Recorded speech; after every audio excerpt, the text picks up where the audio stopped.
Assalamualaikum warahmatullahi wabarakatuh. Waalaikumsalam Waalaikumsalam warahmatullahi wabarakatuh. Oke, next kita lanjut kimia nak ya. Nah, jadi udah pada ujian belum? Alhamdulillah sudah, Mem.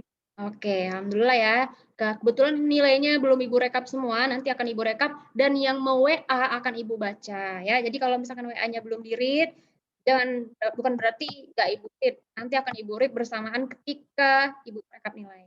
Oke. Nah, hari ini kita akan masuk ke KD dengan materi yang terbaru. Oke, tetapi sebelumnya kita awali dulu dengan doa supaya lebih mudah dipelajari dan lebih berkah ilmunya nanti. Oke, silahkan berdoa, dimulai.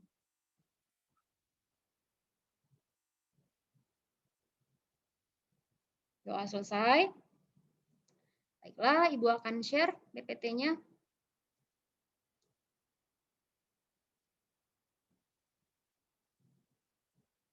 Oke, ini dia. Gimana, udah kelihatan slide-nya, Nak? Sudah, Mem. Udah ya? Oke. Nah, jadi apa materi kita hari ini? Yaitu tata nama senyawa dan persamaan reaksi. Nah, Ibu lihat tadi di psikologi, di kelas Dalton ya udah ada yang mengerjakan soalnya mengenai tata nama senyawa dan persamaan reaksi. Oke, dan jawabannya alhamdulillah benar. Oke, jadi yang Ibu harapkan dari kalian itu sebenarnya sebelum live teaching kalian tuh udah mempelajari dulu.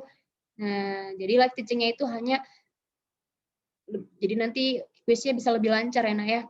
Oke, jadi tujuan pembelajaran kita hari ini adalah untuk menuliskan nama kimia dari senyawa biner dan poliatom. Oke.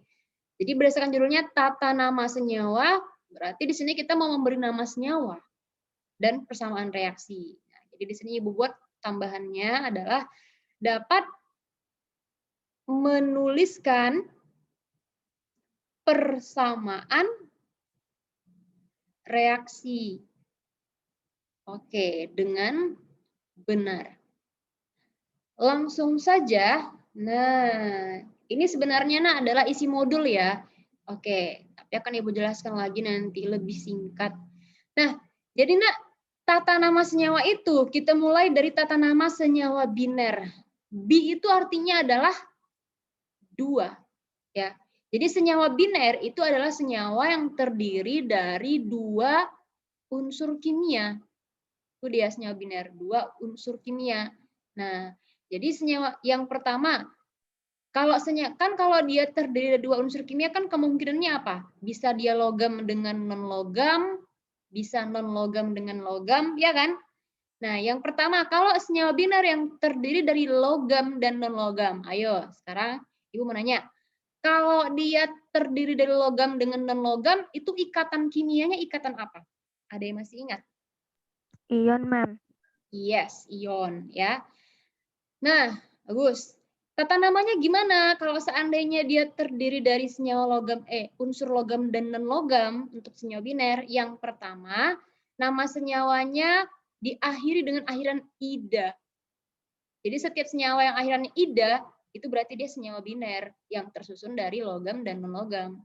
Nah, yang kedua, unsur logam.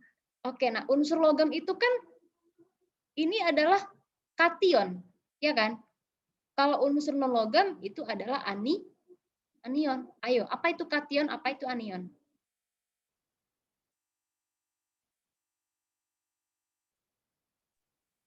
Kation ion positif, Mem.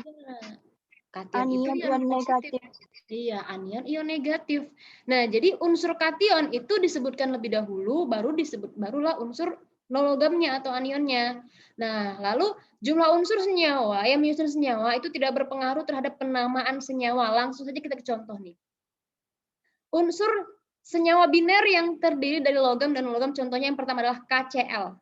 K itu kan kalium. Kalium itu merupakan logam karena ingat yang akhiran itu adalah logam. Kemudian Cl. Cl itu unsur apa? Klorin, Mem. Klorin. Klorin sendiri merupakan Non-logam, mem. Non-logam. Nah, maka tata namanya, kalau dia ada logam dan non-logam, maka langsung aja nama kationnya, yaitu kalium, kemudian nama anion atau non-logamnya klorin. Nah, tetapi ganti langsung akhirannya dengan ida, jadi kalium klorida. Paham? Paham, mem. Oke, ya lanjut. NaCl, natrium klorida. Nah, MgI2. Mg itu magnesium, I itu iodin, ganti magnesium iodida. Nah, kalau misalkan dia ada jumlahnya seperti ini, misalkan I jumlahnya 2. Nah, ini nggak berpengaruh, nggak berpengaruh terhadap tata namanya. Ini dia penjelasannya. Jadi mau berapapun di sini tetap langsung saja nama kation ditambah nama anion akhirannya ida. Oke ya. Nah, Na2S ini jumlahnya 2 ya, maka tetap natrium, S itu Sulfur. sulfur ya, ganti akhirnya dengan ida. Oke, Ibu rasa nggak ada masalah di sini nak ya. Nah, yang berikutnya ini kan nak lihat kalium, natrium, magnesium, natrium ini merupakan kation yang berasal dari golongan apa? Ini kationnya ini berasal dari golongan apa nak? Golongan A, Kationnya mem. iya, golongan A atau yang disebut dengan golongan utama. Nah, tetapi kalau nanti kationnya merupakan kation logam golongan B atau yang disebut dengan transisi, maka namanya bukan seperti ini. Nah, jadi langsung disebutkan nama logam, kemudian buka kurung, di dalamnya itu ada angka Romawi yang merupakan bilogs dari logam tersebut. Ya, contoh nih, FeCl2. Fe itu unsur apa? Besi. Besi itu merupakan golongan transisi kan? Berarti dia pakai bilogs. Nah, langsung saja FeCl2. Kalau kita hitung bilogsnya berapa di sini? FeCl2. Cl-1 kali min 2. Berarti Fe positif. Positif 2, mem. Iya, makanya besi, buka kurung 2 Romawi, langsung klorida. Oke, ini juga FeCl3. Bilogs besinya adalah positif. Positif 3, mem. Ya, oke. Nah, ini CuO. Cu itu merupakan tembaga. Kemudian bilogsnya adalah kalau O-2 berarti Cu positif. Positif 2, mem. Ya, maka tembaga 2 oksida. Sampai sini paham? Paham, mem. Oke, next kita lanjut kalau paham. Nah, tadi kan itu kena adalah senyawa biner yang tersusun dari logam dan non-logam. Nah, ini yang kedua adalah tata nama senyawa biner yang tersusun dari non-logam dan non-logam, artinya sesama non-logam. Nah, jadi Ibu akan nanya lagi. Kalau dia sesama non-logam, itu ikatannya ikatan apa? Kovalen, mem. Yes, benar, ikatan kovalen. Nah, ini harus kalian ingat. Ikatan kovalen. Oke, tata namanya ya sama, akhirannya ida juga nanti. Oke, tapi bedanya di sini. Yang pertama, penamaan senyawa harus disebutkan jumlah atom dalam bahasa Latin dengan indeks dalam bahasa Yunani ya. Nah, bahasa Latin itu bahasa Yunani. Jadi di sini jumlah atom itu mempengaruhi. Beda halnya dengan tadi kalau dia senyawa biner yang tersusun dari logam dan non-logam, jumlah atomnya mempengaruhi apa enggak? Tidak, mem. Ya, ya kan? Nah, kalau ini dia mempengaruhi. Oke, kalau dia jumlah atomnya 1, itu diberi awalan mono, 2 di, 3 tri, 4 tetra, 5 penta, 6 heksa, 7 hepta, 8 okta, dan 9 nona. Nah, kalau nanti ada 10 deka, tapi jarang ya unsur sampai 10, kecuali ada unsur organik. Nah, oke, ini bisa kira-kira diingat nak yang bahasa Latin ini?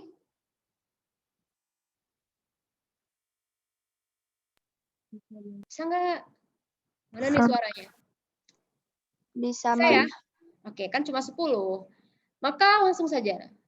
Kita awali dengan contoh CO. C itu unsur Karbon. Karbon, mem.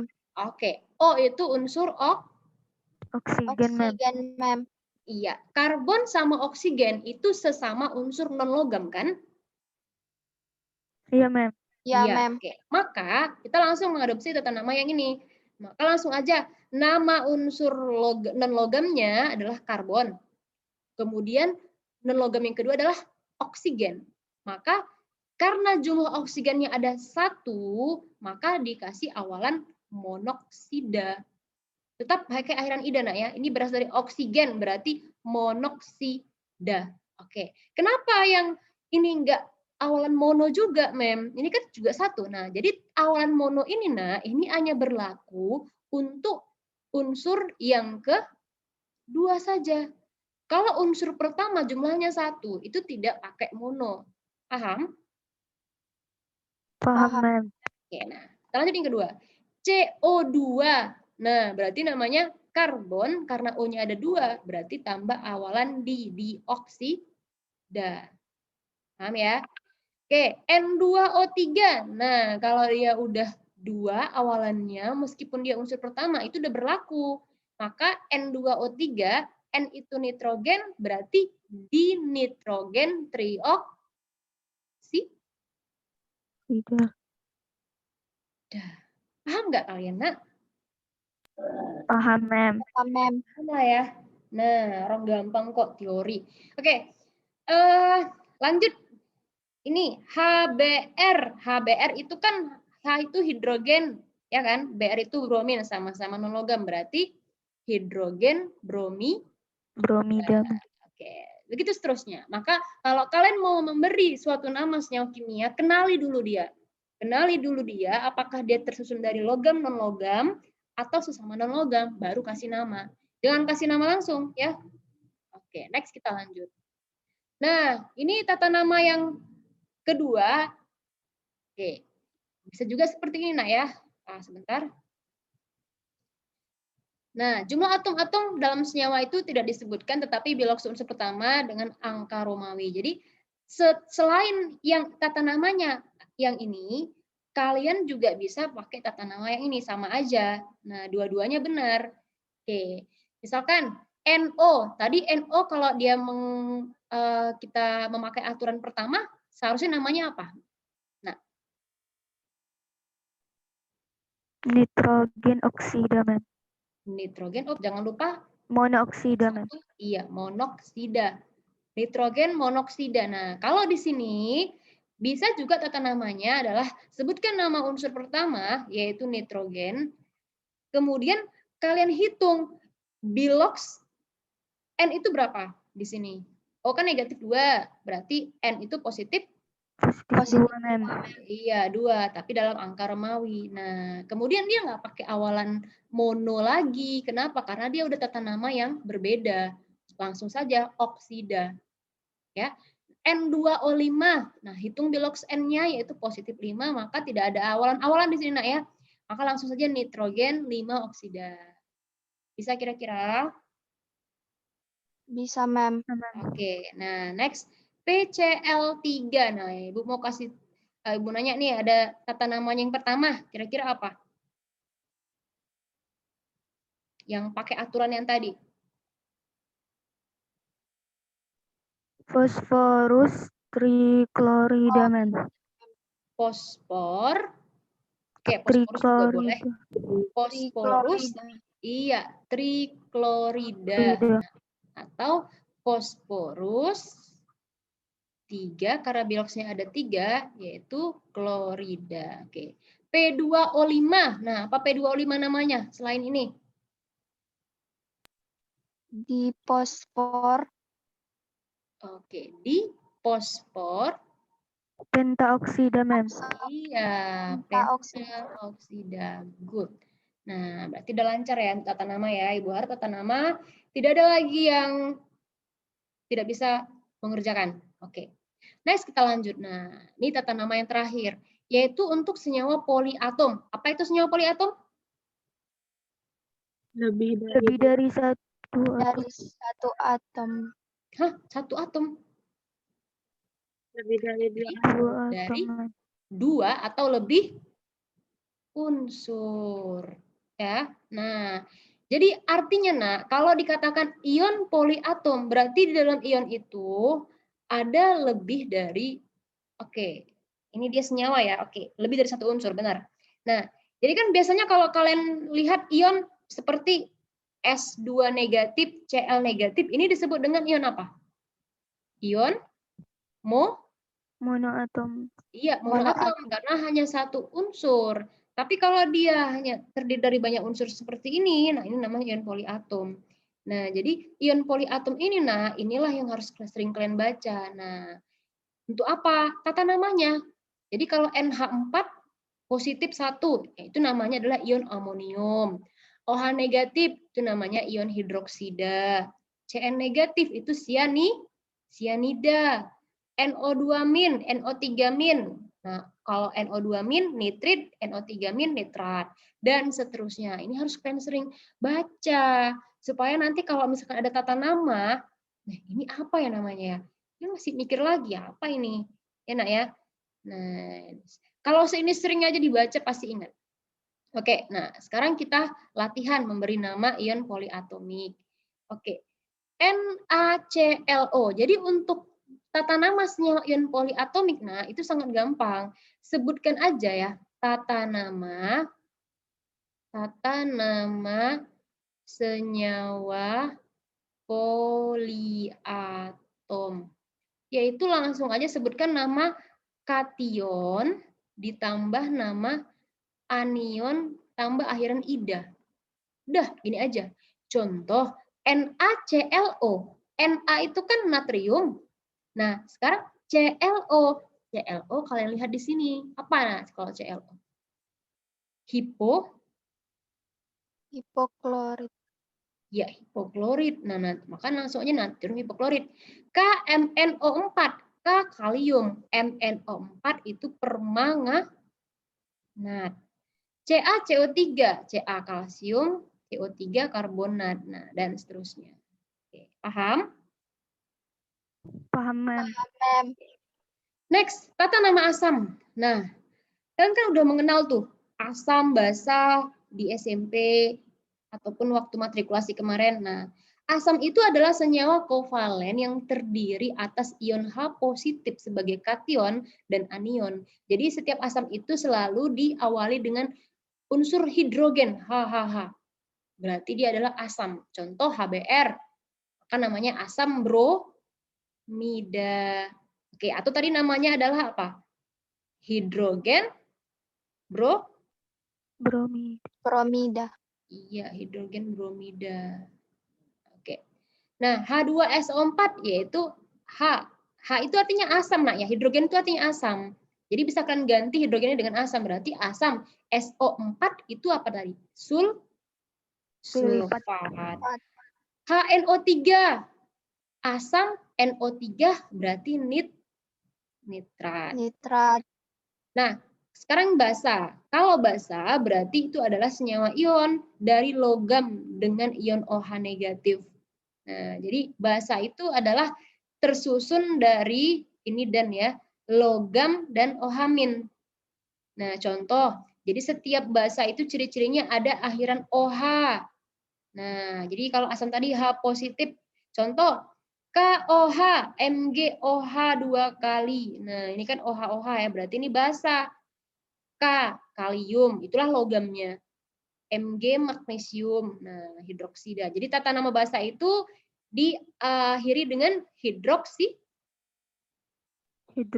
Mem. Ya, hidroksida. Sampai sini, paham? Paham, Mem. Paham. Yang terakhir, nah ini yang paling Ibu tekankan sama kalian itu di sini. Ketika ada suatu kation dan suatu anion, kalian harus bisa menuliskan senyawanya ini apa. Nah, jadi langsung aja nih, ini polanya ya. Jadi kalau misalkan ada suatu kation, yang kationnya adalah ini, X pangkat M positif, direaksikan dengan Y pangkat N negatif. Ini anggap aja belum ada dulu, ini belum ada. Ya, belum ada. Nah, maka pasti hasil senyawanya adalah X dan Y kan. Tinggal lagi di sini jumlah masing-masing itu adalah menyatakan muatan kawannya. Contoh, X itu kan muatannya positif M. Berarti nanti di sini yang jumlahnya sebanyak M itu adalah siapa?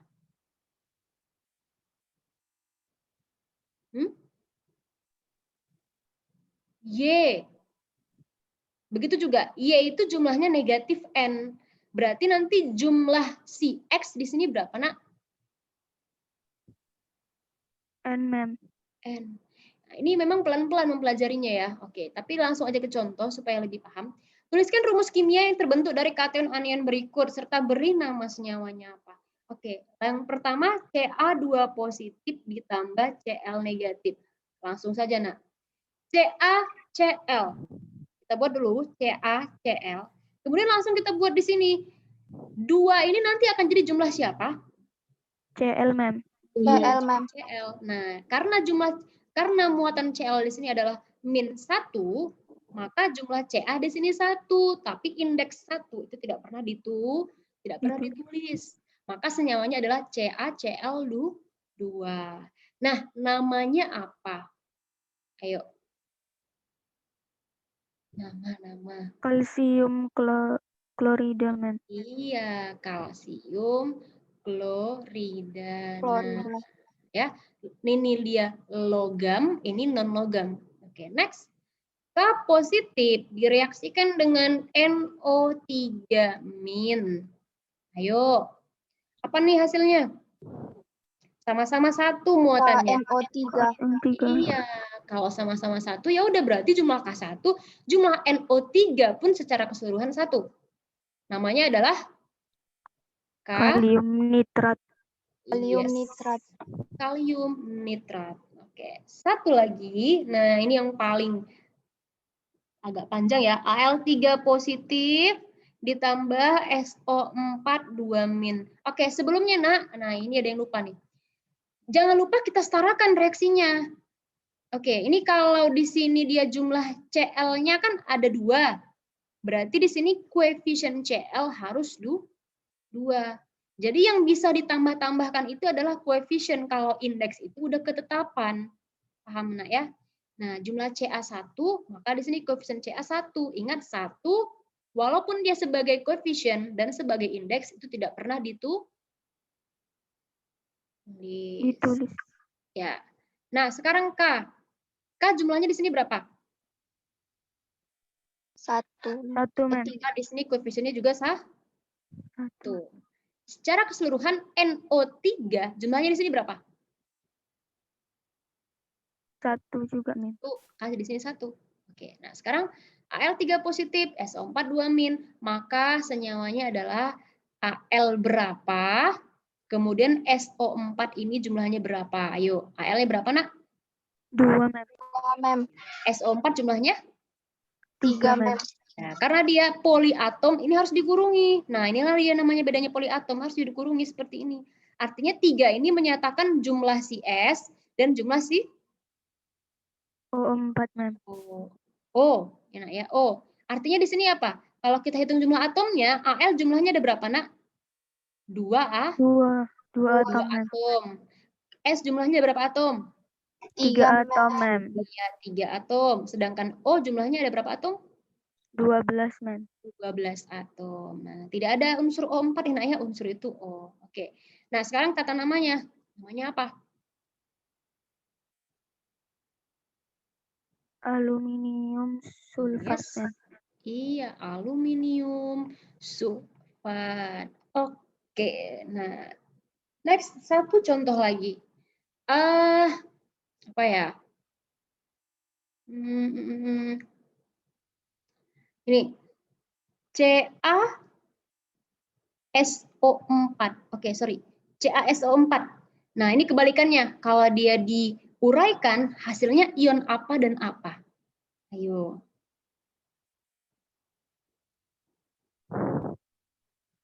Ca positif tambah SO4 negatif, ma'am. Ca titik-titik positif berapa, kemudian SO4 titik-titik positif berapa. Ayo. Nah, jangan karena sementang jumlahnya sama-sama 1, maka kalian anggap di sini positif 1, ini negatif 1. Tidak, Nak. Ya. Nah, kita tahu kalau misalkan kalian itu nggak tahu Ca itu muatannya positif berapa, lihat SO4 itu di ion poliatom tadi muatannya berapa? Negatif 2, Mem. Negatif 2. Logikanya ini sama-sama 1 jumlahnya, berarti habis. Maka kalau gitu mereka mempunyai muatan yang sama. Supaya habis, kalau ini minus 2, berarti ini positif. Positif 2, Mem. Ya, positif 2. Nah, paham? Paham, Nak ya? Nah, inilah Paham, dia. Mem. Hasilnya ini. Nah, jadi penulisan muatan itu tidak pernah seperti ini, positif 2, selalu 2 positif. Karena ini artinya beda, Nak. Kalau positif 2 itu artinya nilainya itu ya memang positif 2 ya. Nah, positif 2. Gimana tuh cara bilangnya ya? Kalau di matematika garis bilangan dia memang angkanya itu positif. Nah, tapi kalau dia 2 positif, inilah yang namanya muatan. Nah, yang kita tahu positif itu artinya apa? Muatan positif, muatan negatif dalam kimia artinya apa?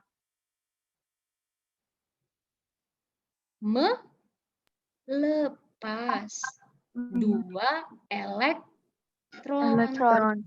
Nah, 2 negatif artinya Menangkap 2 elektron. Elektron. Maka tidak pernah penulisan muatan itu dia positif 2. Selalu 2 positif, 2 negatif. Nah, sampai sini paham? Paham, Mem. Oke, good ya. Nah, jadi silakan nanti akses psikologinya dipelajari kuisnya, mudah-mudahan dapat paham 100% ya, Nak ya. Nah, karena ini materinya masih gampang lah. Nanti kalau udah akhir semester 2 baru kita agak ada hitung-hitungannya dikit. Oke? Kalau gitu kita sudahi. Wassalamualaikum warahmatullahi wabarakatuh.